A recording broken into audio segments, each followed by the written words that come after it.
Good day, Miss. I am Sandara Genergada, and this is my assignment number 1, which is the intro to macroeconomics.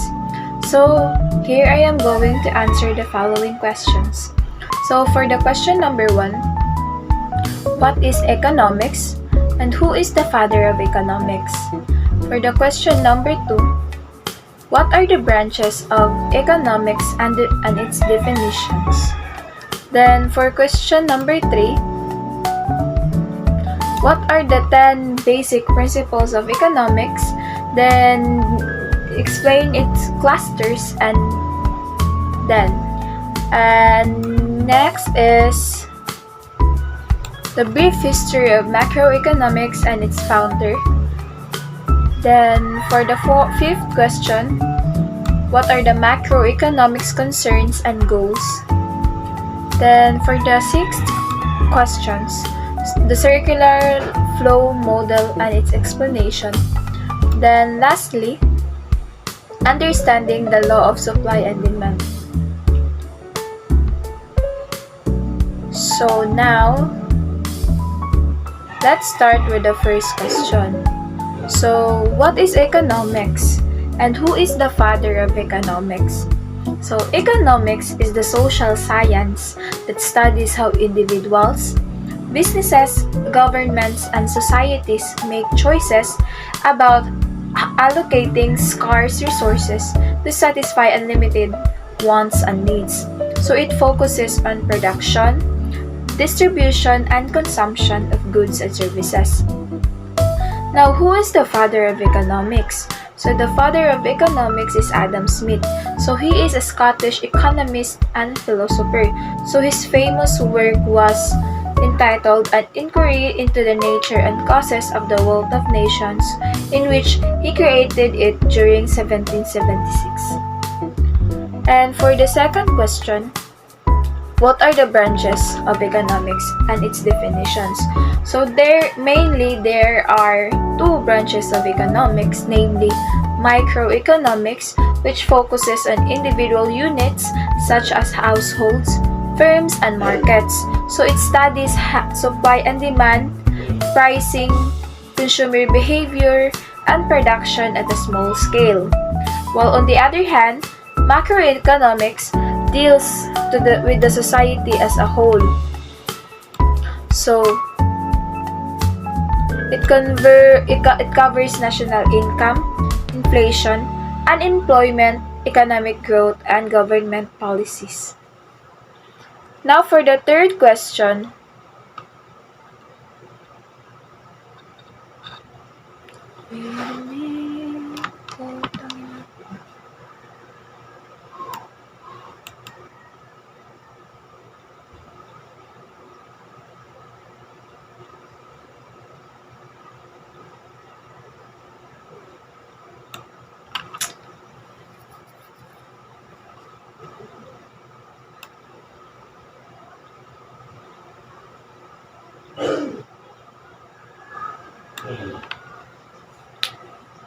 Now, let's move on to the third question. So, what are the branches of macroeconomics and its cluster?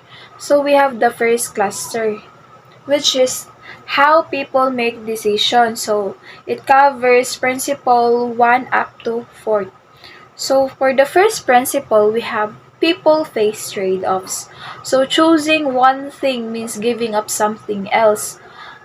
Then, for the second principle, which is the cost of something is what you give up to get it. So opportunity cost is key. What you sacrifice when making a decision. So opportunity cost is the cost of an alternative not chosen. Then for the third principle, we have the rational people think at the margin. So people make decisions by comparing marginal benefits and marginal cost. Then for the fourth principle, people respond to incentives. So behavior changes when costs or benefits change. Now let's move on to the second cluster.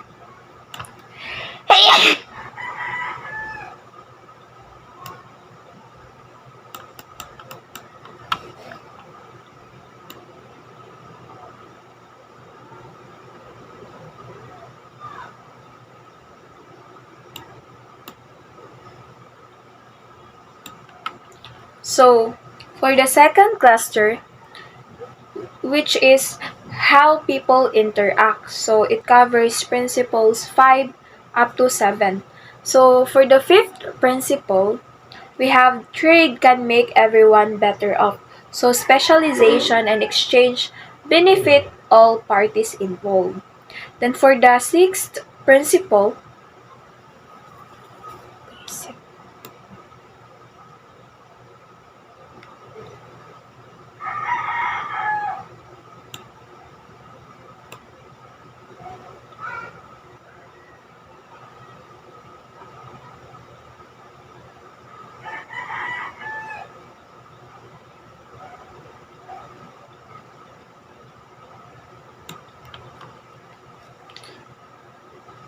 for the sixth principle, markets are usually a good way to organize economic activity. So, free markets allow resources to be allocated efficiently through prices. Then, for the seven principles, governments can sometimes improve market outcomes. So, basically, government intervention can correct market failures like pollution or monopolies. And for the last cluster, we have how the economy as a whole works, or how the economy works as a whole.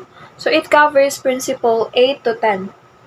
So for the principle number 8, we have a country's standard of living depends on its ability to produce goods and services. So it means productivity growth leads to a higher income and better living standards. Then for the ninth principle, we have prices rise when the government prints too much money.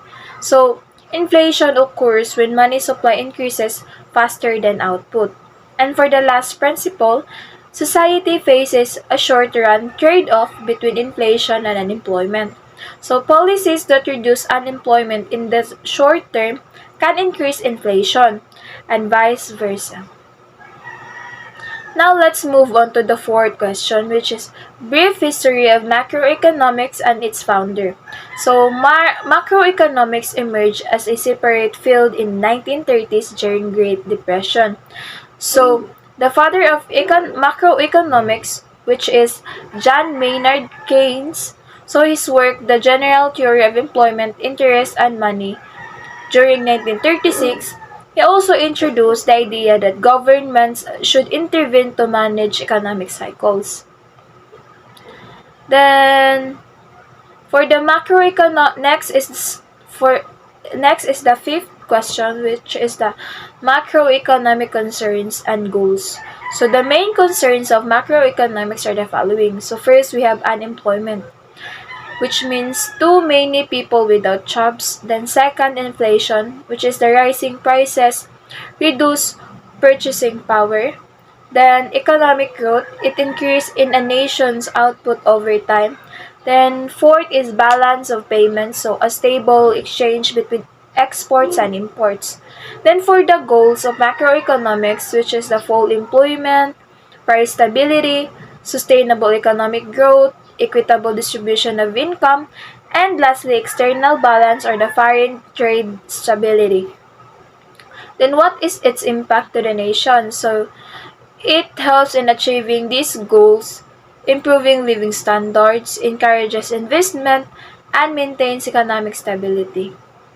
And for the sixth question, so the circular flow model and explanation. So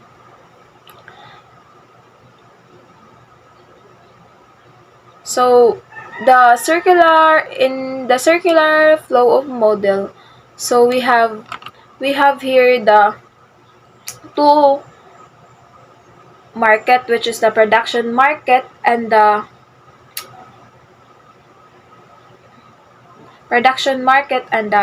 factor market.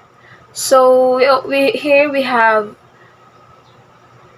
three parties, which is the households, the businesses, and the governments. So here, households provide labor to firms and receive income. So in the